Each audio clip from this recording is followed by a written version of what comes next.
बच्चों, आज हम पढ़ेंगे पाठ 12 समय का महत्व। समय हमारे लिए क्यों उपयोगी है और कैसे, चलिए जानते हैं।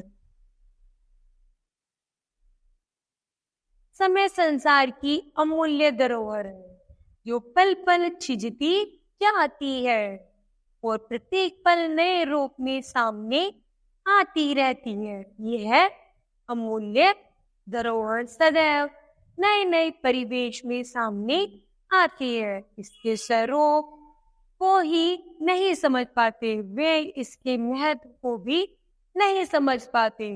समय समुद्र की उन लहरों की तरह है जो कभी किसी की प्रतीक्षा नहीं करती और चलती जाती है। समय क्या है? समय की जो घड़ी है वो हमेशा चलती रहती है, वो किसी की प्रतीक्षा नहीं करती। अर्थात हमें समय की प्रतीक्षा करनी होती है, समय हमारी प्रतीक्षा नहीं करता। जो समय बीत जाता है उसी संसार की समस्त संपदा देकर भी लौटाया नहीं जा सकता।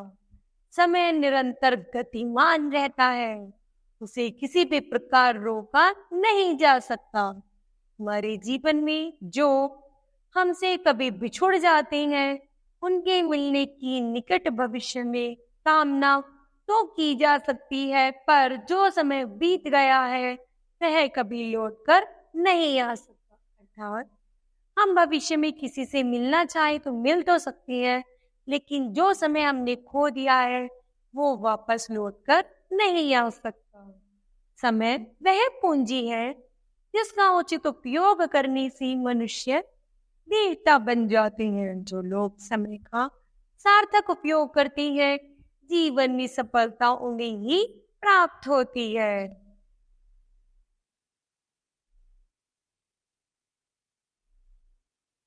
समय का सही उपयोग करके हम बल, बुद्धि, विद्या और धन संपत्ति प्राप्त कर सकते हैं, परंतु धन, बल, बुद्धि और विद्या समय को अपने वश में नहीं कर सकते।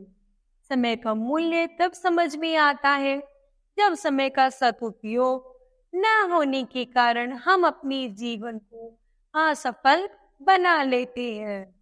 जैसे समय से न पहुंचने के कारण परीक्षा से वंचित रह जाना पड़ जाए या हमारी गाड़ी छूट जाए, तो हमें समय का महत्ता का पता चलता है कि हमने कितनी बड़ी गलती कर दी है। वस्तुतः जीवन में सफलता पाने का रहस्य समय के सदुपयोग में ही निहित है। समय के सदुपयोग का सबसे अच्छा साधन पुस्तकों का अध्ययन करने और अपना रोजमर्रा का कार्य समय पर करना है। अपने नित्य प्रतिदिन के कार्य को उसकी महत्ता के आधार पर प्राथमिकता दें और उसे निश्चित समय पर ही पूरा करें। एक क्षण भी व्यर्थ की बातों में ना दबाएं। अर्थात बच्चों, हम जो अपना कार्य करते हैं वो हमें रोज की तरह निश्चित समय पर करना चाहिए। ऐसा नहीं है कि चलो आज अवकाश है, थोड़ा लेट हो जाएगा, नहीं, हमें प्रत्येक दिन की तरह अपने कार्य को समय पर करना चाहिए। किसी ने कहा है कि खाली दिमाग शैतान का घर होता है। जब हमारे पास समय का उपयोग करने के लिए कुछ कार्य नहीं होता तो हमारे खाली दिमाग में तरह तरह की खुराफातों का जन्म होता है। ये खुराफाती हमारे दिमाग को ऐसे कार्यों को करने की ओर लगा देती है जिससे जीवन नाटकीय बन जाता है। इससे हम निकम्मा होने का खिताब भी मिल जाता है। बुद्धिमान व्यक्ति अपने आराम के समय को व्यर्थ नहीं जाने देते। ये अच्छी ज्ञानवर्धक पुस्तकें पढ़ने में वे अपने आराम करने के समय को लगा देते हैं और सद्विचारों से समाज का भला करते हैं, जबकि मूर्ख व्यक्ति अपना अधिकांश समय बुरे व्यसनों में, सोने में, आलस्य में बिता देते हैं या फिर पारस्परिक लड़ाई झगड़ों में बिता देते हैं।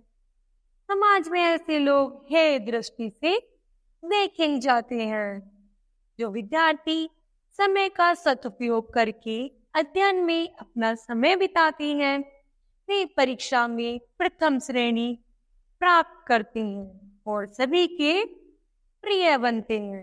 जबकि समय का सही प्रयोग न करने वाले छात्र परीक्षा में असफल होते ही हैं। वे जीवन में कभी धनवान भी नहीं बन पाते हैं। वे समाज में अपना नाम ही नहीं कमा पाते और दरिद्र बनकर ही रह जाते हैं। उनका मानसिक और शारीरिक विकास रुद्ध हो जाता है। आलस्य मनुष्य का सबसे बड़ा शत्रु है। अर्थात बच्चों, हमें कभी भी किसी भी कार्य के प्रति आलस्य नहीं करना चाहिए, इससे सदैव बचना चाहिए। आलसी मनुष्य समय का सदुपयोग आलसी मनुष्य हमेशा समय का दुरुपयोग करता है और जीवन में कभी भी उन्नति नहीं कर पाता। ऐसे व्यक्ति ना तो देश का और न समाज का कल्याण कर पाते हैं। हमें यह कदापि नहीं भूलना चाहिए कि समय के सदुपयोग से ही जीवन में व्यवस्था आती है और समाज में यश प्राप्त होता है। तो बताइए बच्चों, आज आपने क्या सीखा? तो हमने सीखा मानवीय गुणों के महत्व को समझना, सत्यनिष्ठा, समय के महत्व को समझना एवं परोपकारी स्वभाव बनाए रखना। अर्थात बच्चों, यदि हम अपने जीवन को समय के अनुसार कार्य करते हैं अपने जीवन में, तो हम बहुत जल्दी सदाचारी, परोपकारी और धनवान और सफल व्यक्ति बन जाएंगे। धन्यवाद।